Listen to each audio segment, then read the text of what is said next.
નવસારીના ચીખલી વિસ્તારમાં એક દુષ્કર્મની ઘટનાને ચકચાર મચાવી છે. ઝારખંડનો ટ્રક ડ્રાઈવરે 13 વર્ષની સગીરાને કેબિનમાં બેસાડીને દુષ્કર્મ આચર્યું છે.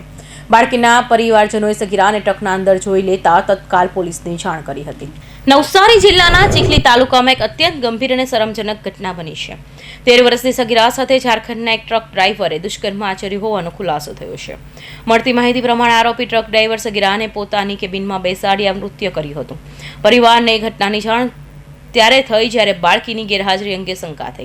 પરિવારે બાળકીની શોધખોળ કરતા ટ્રકની કેબિનમાં સગીરા મળી આવી. સગીરાને ટ્રકની કેબિનમાં જોતા પરિવારને પગ નીચેથી જમીન ખસી ગઈ. પરિવાર તરત જ પોલીસને જાણ કરી પોલીસની ટીમ ઘટના સ્થળે પહોંચી કાર્યવાહી હાથ ધરી હતી. આ ઘટના વિસ્તારમાં ભય અને રોષનું વાતાવરણ ફેલાવ્યું છે. સ્થાનિક લોકો માંગ કરી રહ્યા છે કે બાળકી સાથે દુષ્કર્મ કરનાર ડ્રાઈવર સામે કડકથી કડક સજા કરવામાં આવે. ચીખલી પોલીસના જણાવ્યા મુજબ વધુ પૂછપરછ અને તપાસ ચાલુ છે અને કેસ ઝડપથી આગળ વધારવામાં આવશે. ઝારખંડના લાતેહાર જિલ્લાના એક આરોપી વિનય સુરજસિંહ નાઓએ નેશનલ હાઈવે ઉપર એક જગ્યાએ પોતાની ટ્રકની અંદર ચા પાણી પીવા માટે ટ્રકમાં બેસી અને ચા પાણી માટે ટ્રક ઊભો રાખેલો હતો.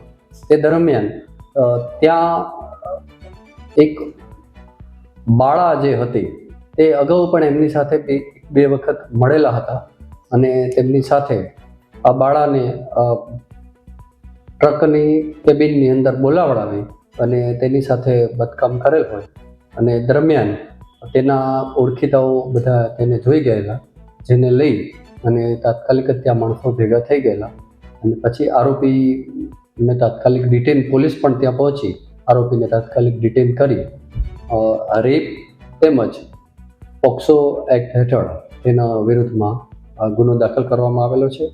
હાલ આ આરોપી વિનય સુરજસિંહ છે જેને ડિટેન કરવામાં આવેલ છે. પોલીસે ઘટના સ્થળે ટ્રક ડ્રાઈવર વિનય સુરજસિંહને ઝડપી કાર્યવાહી કરી હતી.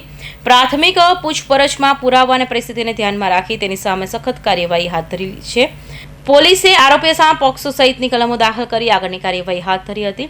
ચીખલી પોલીસે સમગ્ર ઘટનાની વધુ તપાસ કરી રહી છે કે કેવી રીતે સગીરા ટ્રકની કેબિનમાં પહોંચી હતી, ડ્રાઈવર તેને કેવી રીતે કેબિનમાં લઈ ગયો અને ઘટનાક્રમ દરમિયાન કોઈ અન્ય વ્યક્તિ અથવા કોઈ અન્ય વ્યક્તિને પણ આમાં સામેલ હતો કે કેમ પોલીસ દ્વારા ટ્રકની પણ તપાસ કરવામાં આવી રહી છે જેથી વધુ પુરાવા મળી શકે છે.